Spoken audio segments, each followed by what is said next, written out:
देश और दुनिया की तमाम छोटी और बड़ी खबरों के लिए हमारे चैनल को सब्सक्राइब करना न भूलें और बेल का बटन जरूर दबाएं।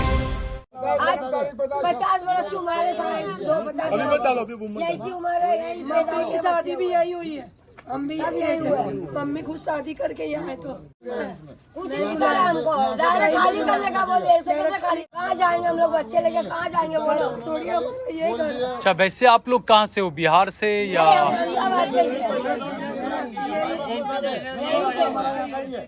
मेरा जन्म गोमतीपुर का है। एक मिनट सब गुजरात। मेरा जन्म गोमतीपुर का है। कितनी उम्र है आपकी? आपकी 50 और 2। 50 और 2 आपकी उम्र है। और मैं यही आई, छोटी सी बड़ी यही हुई, यही शादी हुई। पैदा भी यहीं पर गुजरात में? पैदा वहाँ जो गोमतीपुर में हुई। अहमदाबाद में पैदा हुई हो? हाँ, यही के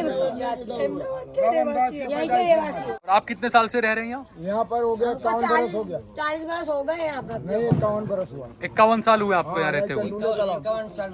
यहीं पर इसी जगह पर इसी मकान में रह सरकार रहे ने हैं? हमको घर का वो भी दिए, कब दिया था आपको? वो सब कागज भी दिए थे, घर का तुमको घर देंगे, कागज भी दिए, सब भरे। किसने दिए थे कागज, कब दिए थे? दोनों ने दिए, भाजपा ने भी दिए और कांग्रेस ने भी दिए। क्या कागज दिए थे? वो उसको घर देने का आनंदीबेन पटेल ने दी थी कागज। क्या दिया था आनंदीबेन पटेल ने? हमको बोले थे तुम्हारे को आप दूसरी जगह घर देंगे, चंदूले का मकान यहाँ से खाली कर देना। आनंदीबेन पटेल जब यहाँ पर मुख्यमंत्री थी तब दिया था उन्होंने? दी थी हम लोग को घर तो का। कहाँ है वो पेपर्स आपके? वो रहा मेरे पास है घर। कैमरे ये आ रहा होगा सब, ये सब आ रहे होंगे, देखना जरा।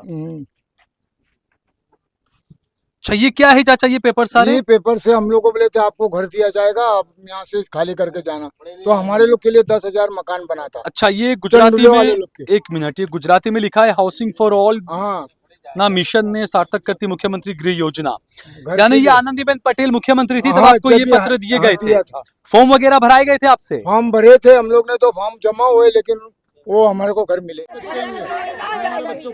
आप बोलिए हम कहाँ जाएंगे, हमारा कोई आसरा नहीं है। जो छत था सब टूट गया हमारा, घर के बेघर कर रहे हैं लोग। जो छत थी वो भी घर है नहीं, ये घर के हमारा छोटे-छोटे मासूम बच्चे, कोई खाने को नहीं दे रहा, कोई नहीं पूछ रहा।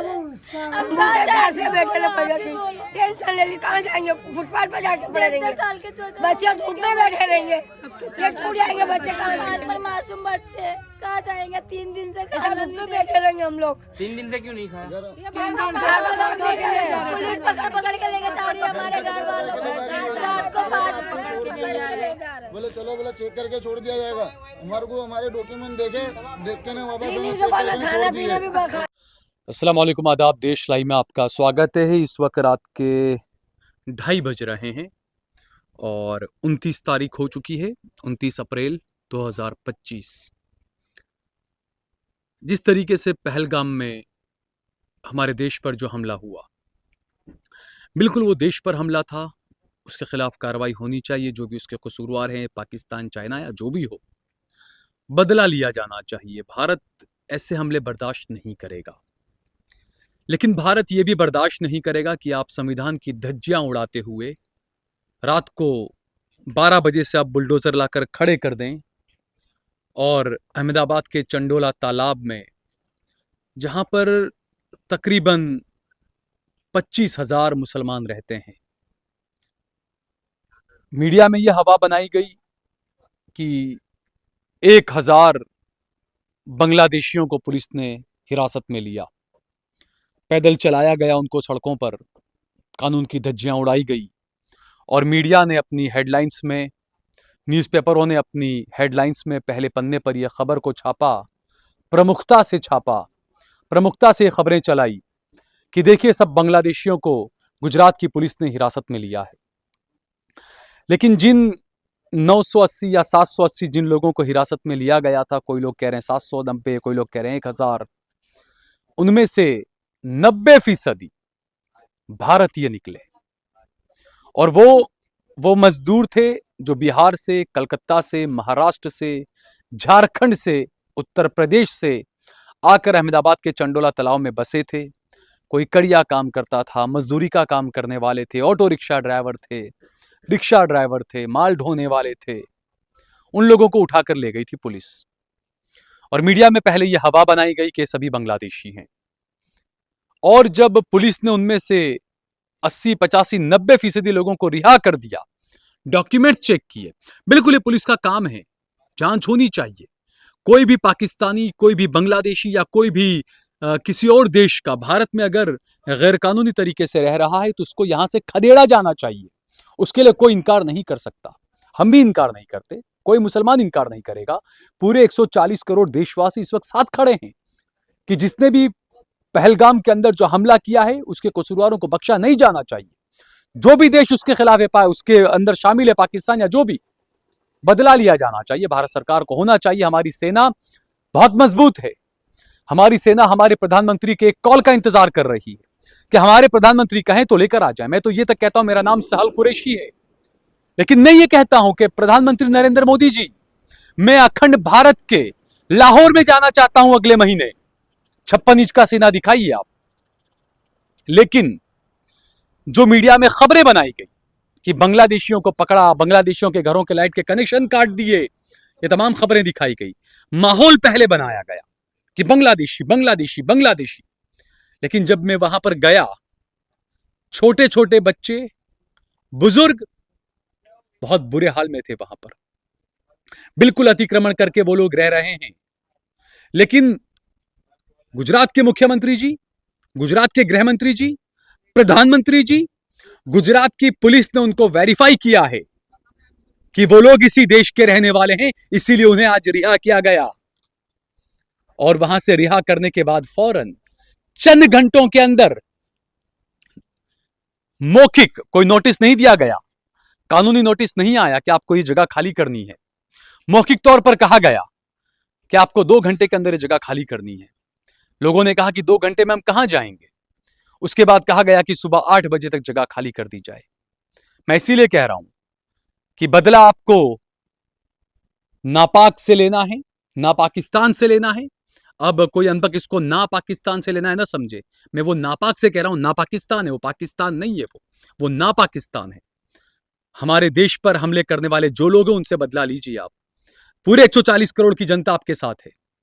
लेकिन ऐसे ये बुलडोजर लेकर आप ये क्या दिखाना चाह रहे हैं? मीडिया में आपने हवा बनाई कि सब बांग्लादेशी हैं, पूरी हवा बना दी गई। और जो बेचारे बेरोजगार युवा है मेरे हिंदू भाई, उनको उकसाया गया कि देखिए बांग्लादेशी इनको चलाकर ले जा रही है पुलिस, देखिए बांग्लादेशी इनके घरों के कनेक्शन काटे जा रहे हैं। लेकिन मोदी जी, आपके गुजरात की पुलिस ने वेरीफाई करने के बाद इन लोगों को छोड़ा है और यह माना है कि ये बांग्लादेशी नहीं है, ये पाकिस्तानी नहीं है, ये इसी देश के रहने वाले हैं। ये उत्तर प्रदेश से, बिहार से आकर यहां पर मजदूरी कर रहे हैं। और आपने मीडिया में एक माहौल बनाया बांग्लादेशी का, और उसके बाद आपने ये कह दिया कि इनके ऊपर बुलडोजर चलाया जाएगा। तकरीबन 5000 मकान हैं चंडोला तालाब में। उन 5000 लोगों को ये कहा गया, 5000 के मकान में रहने वालों से ये कहा गया, पहले ये कहा जा रहा है कि वहां पर सिर्फ जो बंगाली वास है। अब सवाल ये भी उठता है कि जो बंगाली जबान में बात करते हैं तो क्या वो बांग्लादेश के हो गए? बंगाली जबान में बात करने वाले हमारे पश्चिम बंगाल के भी हो सकते हैं। यह भी हकीकत है कि पाकिस्तानी कोई भी है, बांग्लादेशी कोई भी है, उसको खदेड़ा जाना चाहिए। हमारे देश में वो नहीं रहने चाहिए, कोई दो राय नहीं है इसमें। लेकिन इस देश का जो मजदूर है उसको परेशान नहीं किया जाना चाहिए। मेरे पीछे आप देख सकते हैं पूरे बुलडोजर की ये लाइन है दोस्तों। रात के 2:30 पौने 3 बजने वाले हैं। ये बुलडोजर निकलेंगे अब विकास का काम करने, चंडोला तालाब को साफ करने के लिए। और जो वहां पर मुसलमान रह रहे हैं उन सबको बेघर किया जाएगा। उसमें 60-70 साल के बुजुर्ग हैं, महिलाएं हैं, छोटे छोटे बच्चे हैं, 1-1 महीने के बच्चे हैं, बुजुर्ग महिलाएं, 80-80 साल की महिलाएं हैं, कई प्रेग्नेंट महिलाएं हैं वहां पर। जब नरेंद्र मोदी 2014 के अंदर प्रधानमंत्री बने देश के, तो गुजरात की बागडोर वो आनंदीबेन पटेल को सौंप कर गए थे। आनंदीबेन पटेल के वक्त ये कहा गया कि चंडोला तालाब में जितने लोग रहते हैं उन सबको वैकल्पिक व्यवस्था दी जाएगी, उनको मकान दिए जाएंगे, उनके फॉर्म भरे गए। लेकिन उसके बावजूद उनको मकान 2014 से 2025 हो गए, 11 साल हो गए, उनको मोदी सरकार मकान नहीं दे पाई। नरेंद्र मोदी ने 2015 में कहा था कि 2022 में हर गरीब के घर पर पक्की छत दूंगा मैं, लेकिन हो रहा है उल्टा। प्रधानमंत्री नरेंद्र मोदी को इस देश के अंदर और दुनिया के अंदर सबसे ज्यादा लोगों के मकानों को, लोगों के आशानों को उजाड़ने वाले प्रधानमंत्री के तौर पर याद किया जाएगा। कोई वैकल्पिक व्यवस्था नहीं, कानून की धज्जियां उड़ाएंगे आप। सुप्रीम कोर्ट ने कहा वैकल्पिक व्यवस्था दीजिए आप पहले, उसके बाद आप किसी पर बुलडोजर चलाइए, मौका दीजिए उनको सुनने का, उसके बाद आप बुलडोजर चलाइए। लेकिन कोई मौका नहीं, कोई सुनवाई नहीं, बस मीडिया में माहौल बना दिया गया बांग्लादेशी होने का और उसके बाद में बुलडोजर की लाइन आप देख सकते हैं।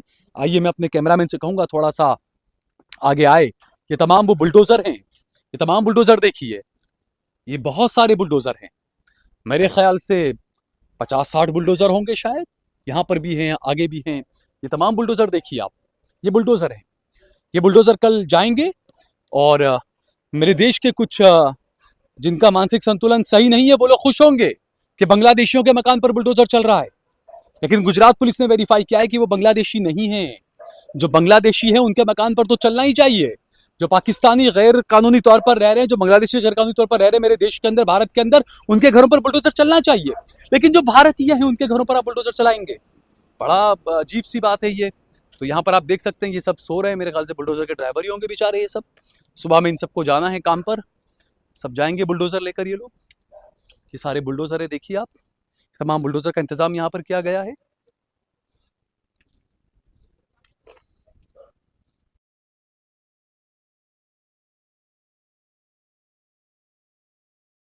अच्छा, बुलडोजर चलाते हो? हाँ, अच्छा। तो आपको कैसा लगता है लोगों के घर उजाड़ते हुए? अच्छा तो नहीं लगता, क्या करें, मजबूरी है हमारी, मजदूरी कर रहे हैं, हाँ, मजदूरी एक कर बार रहे जरा हैं। बैठिए ना, उठकर बैठेंगे जरा, सर जी नींद प्लीज प्लीज। मैं मुझे पता है कि आप बहुत थक गए होंगे। कहाँ रहते हैं आप? हम तो ऐसे जहाँ काम रहता है उधर ही सोते हैं। तो वैसे है कहाँ से आप? है कहाँ से आप? हरियाणा। हरियाणा से हो आप? हरियाणा से यहाँ पर आए हो? तो यहाँ पर कहाँ रहते हो? जहाँ अभी इधर है तो अभी इधर से इधर जाएंगे, जहाँ साइड पे तो काम फैमिली मिल आपका परिवार नहीं है? जाए। नहीं, तो आपको कैसा लगता है जब लोगों के मकानों को उजाड़ते हो आप ऐसे बुलडोजर से? क्या करें सर, मजबूरी है हमारे। अब ना करे तो फिर बच्चे के लिए कहाँ से है? पैसा कहाँ से मिलेगा, ऐसा है? वही तो, तो आपकी क्या महाना आपकी सैलरी होती है या आपको कैसे पैसा नहीं मिलता है? तनख्वाह से, हमारे तो हर महीने महीना की तनख्वाह है आपकी? तो सरकारी नौकरी होती है आपकी? ये नहीं। कॉन्ट्रैक्ट पर हैं आप? हाँ, कितना मिलता है एक महीने का? अरे क्या 28,000 देते हैं। 28,000 रुपये देते हैं आपको महीने का? कहाँ कहाँ जाना पड़ता है आपको? वो तो जहाँ का ऑर्डर आ गया उधर ही जाना पड़ता है। सिर्फ गुजरात में या गुजरात के बाहर भी? नहीं इधर ही। तो द्वारका वगैरह भी गए होंगे आप तो? नहीं उधर नहीं। तो अहमदाबाद में करते हैं आप? हम्म। तो जब आप जाते हैं तो कई जगहों पे होता है ना, रोना धोना होता है, महिलाएं वो रोती तो होती सब होता है सर, का क्या करें, मजबूरी हो जाती है ना। तो आपको दिल में क्या लगता है उस अरे वक्त? ऐसा तो सबका आता है, जो किसी का मकान हो चाहे अपना हो चाहे किसी और का हो। कोई ऐसा एक्सपीरियंस है आपका, आप कहीं गए हो तोड़ने के लिए, तो आपको उस वक्त सबसे ज्यादा बुरा जब लगा हो, ऐसा कोई याद है आपको कभी? क्या करे सर, रोना तो सबका ही आता है, चाहे वो हिंदू हो चाहे कोई मुसलमान हो, सब बराबर है। किसी का मकान टूटेगा तो क्या करेंगे, सभी रोएंगे ना।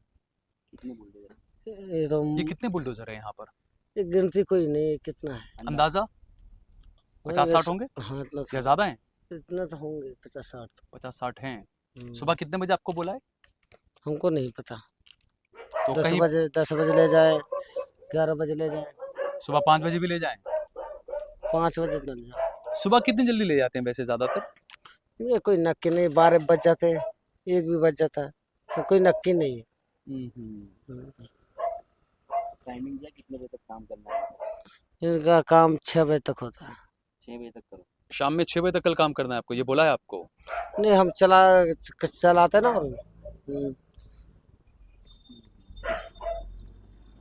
तो ये देखिए, क्योंकि दिखाना लोगों को, ये बेचारे मजदूर हैं, इनको इनके पैसों से मतलब है, और ये साफ कह रहे हैं कि हमारा तो काम है बुलडोजर चलाना, हमारा दिल दुखता है, हमें रोना भी आता है, लेकिन क्या करें, नौकरी है उनकी।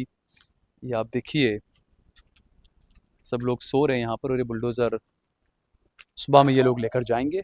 और क्या ही कहें, सरकार से बस ये कहेंगे कि विकास हो, आतंकवादियों को न बख्शा जाए, लेकिन गरीबों पर जुल्म न किया जाए। विकास जो होता है वो कभी भी गरीब के सीने पर चढ़कर विकास नहीं हो सकता। और मैं हमेशा कहता हूं कि ये जो बुलडोज़र है, मैं इसे कभी भी विकास का प्रतीक नहीं मानता हूं। मैं हमेशा कहता हूं कि बुलडोज़र जो होता है वो विकास का नहीं, वो विनाश का प्रतीक होता है। हमने कई जगहों पर देखा किस तरीके से घरों को उजाड़ दिया गया।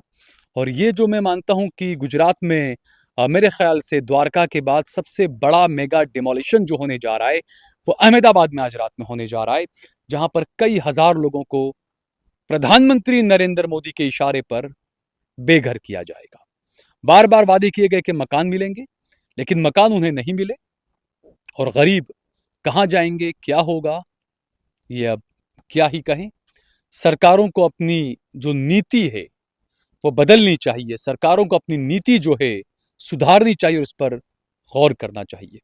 जय भारत, जय हिंद।